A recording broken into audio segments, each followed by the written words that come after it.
정부가 우리나라 초중고교의 소프트웨어 교육을 오는 2018년부터 대폭 강화하기로 했습니다. 이 소프트웨어 교육을 통해서 창의적인 인재를 키우기 위한 방안이 마련된 건데요. 하지만 전문 교사 양성이나 교육 시스템 등 해결해야 할 과제도 많은 상황입니다. 네, 그래서 이 시간엔 전문가와 함께 국내 소프트웨어 교육의 현황과 또 나아갈 방향에 대해 알아보겠습니다. 성균관대학교 컴퓨터교육과 안성진 교수 전화로 연결됐습니다. 교수님 안녕하십니까? 네, 안녕하세요. 네, 이제 오늘 2018년부터 우리나라 초중고등학교의 소프트웨어 교육이 강화될 예정인데요. 저희 학교 다닐 때는 단순히 컴퓨터 교육을 했잖아요. 그렇죠. 네, 이제 소프트웨어 교육을 하는 걸 보면서 수준이 높아졌다는 그런 생각이 들었습니다. 먼저 이렇게 소프트웨어 교육의 비중이 높아지게 된 배경은 무엇입니까? 우선 사회 자체가 그 산업사회에서 디지털 사회로 급격하게 변화하고 있습니다. 이제 과거에 이제 제조업 중심의 경제 체제에서 컴퓨터 과학을 중심으로 하는 디지털 경제 체제라는 걸로 이제 급격하게 변화하고 있는데요. 뭐 예를 들면은 미국에서는 주식 거래 한 70%가 소프트웨어가 하고 있고요. 신문 기사도 소프트웨어로 작성을 하고 있습니다.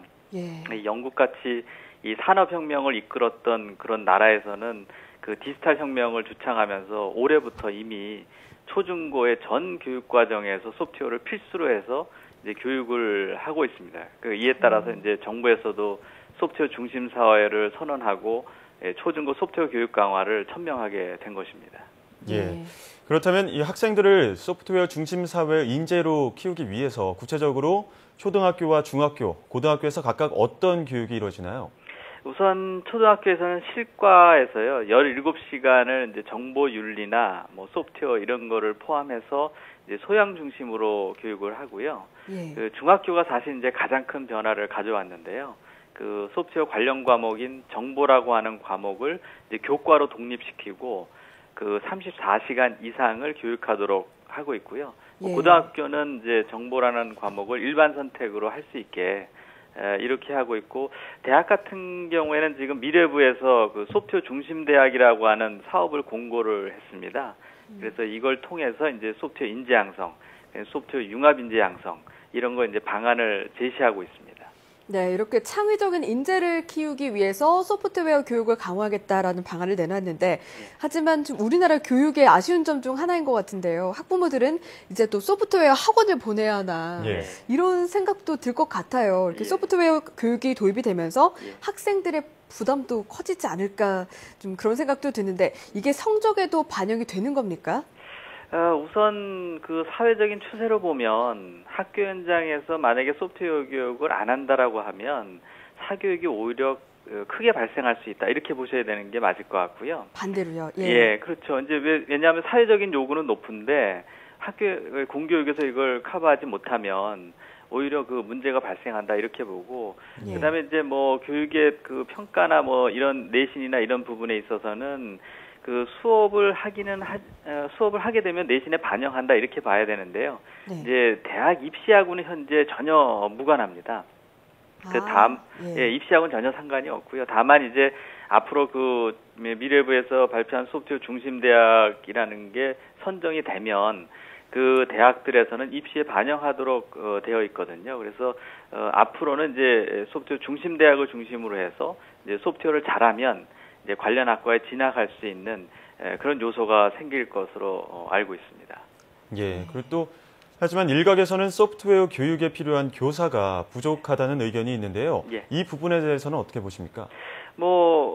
사실 이제 훌륭한 교육은 훌륭한 스승에게서 나온다고 생각을 합니다. 그래서 소프트웨어 교육이 성공하기 위해서는 전문성을 갖춘 선생님들이 학교 현장에 이제 학생들을 이제 지도할 수 있어야지만, 그래야 이제 진정한 이제 소프트웨어 교육이 성공할 수 있다, 이렇게 보는데, 현재 부족한 것이 사실이고요.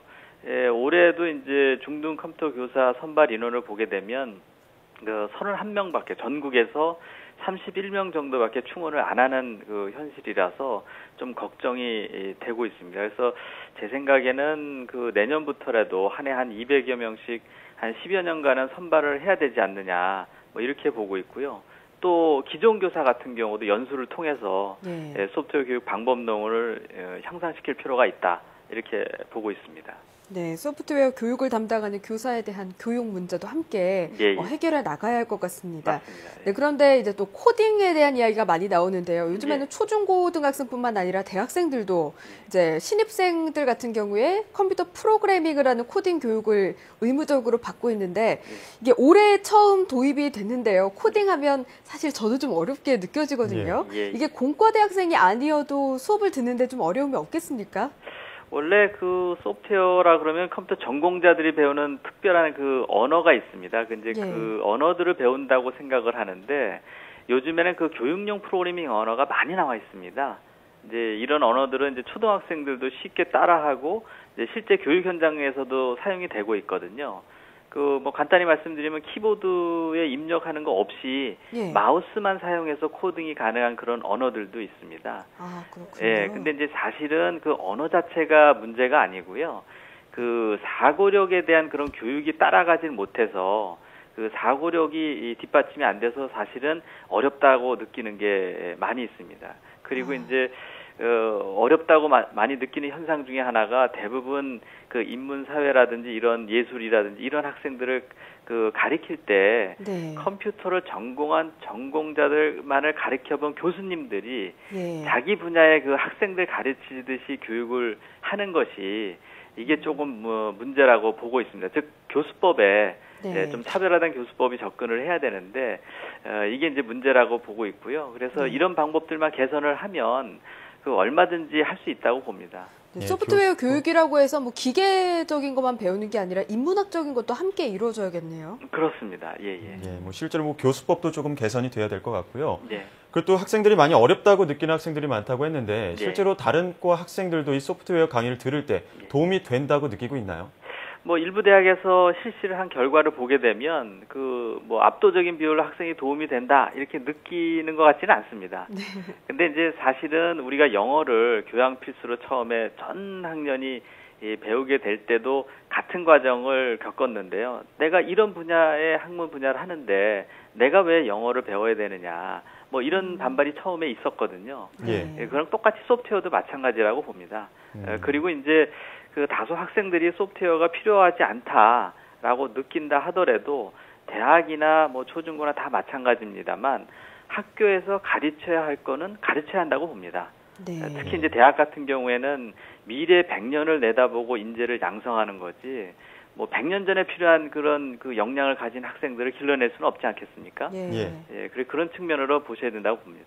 또 변화하는 그 디지털 사회에 좀 적응하기 위해서 어느 정도 기본적으로 교육은 이루어져야겠다. 뭐 맞습니다. 이런 말씀을 주셨습니다. 예, 예. 그렇다면 기왕이면 또 재미있게 공부를 하면 좋잖아요. 예, 예. 이 소프트웨어 교육에 대해서 비이공계 학생들의 흥미를 높이는 방안 없을까요? 가장 선행돼야 되는 것이 사고력 교육입니다.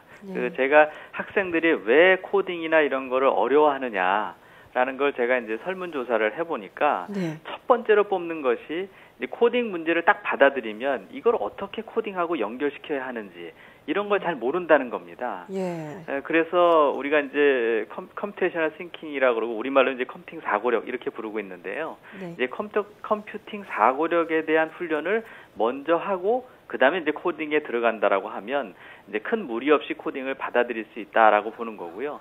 이런 소프트웨어 교육에 컴퓨팅 사고력과 관련된 과목을 포함하는 것이 이제 구체적인 방안이라고 판단을 하고 있습니다. 예.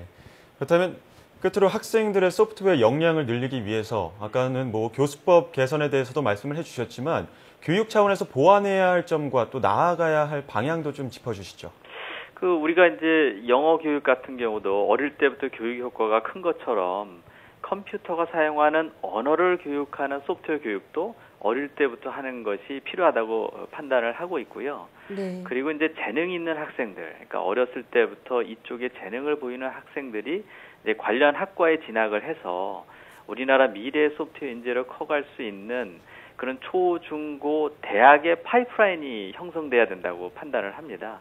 네. 그리고 얼마 전에는 전 세계 그 학생들이 경쟁을 하는 그 정보 올림피아드라고 하는 대회가 있습니다. 있죠. 예. 이런 대회에 우리나라 고등학생들이 그것도 만점을 받고 1등을 했거든요. 예. 예, 이런 우수한 학생들이 대학의 관련 학과에 진학해서 수준 높은 교육을 받고 그리고 그런 학생들이 사회에 나가서 이제 우리나라의 이제 미래 인재로서 역할을 다해야지만 우리가 디지털 시대를 선도할 수 있는 그런 나라가 된다. 이렇게 판단을 하고 있습니다. 예. 이러한 소프트웨어 교육을 학생들한테 많이 접하게 함으로써 이 조기 교육을 통해서 인재를 빨리 개발할 수 있는 그런 환경이 조성돼야 된다라는 말씀을 해주신 것 같은데요. 예. 네, 지금까지 성균관대학교 컴퓨터 교육과 안성진 교수와 함께 이야기 나눴습니다. 교수님, 오늘 말씀 감사합니다. 네, 감사합니다.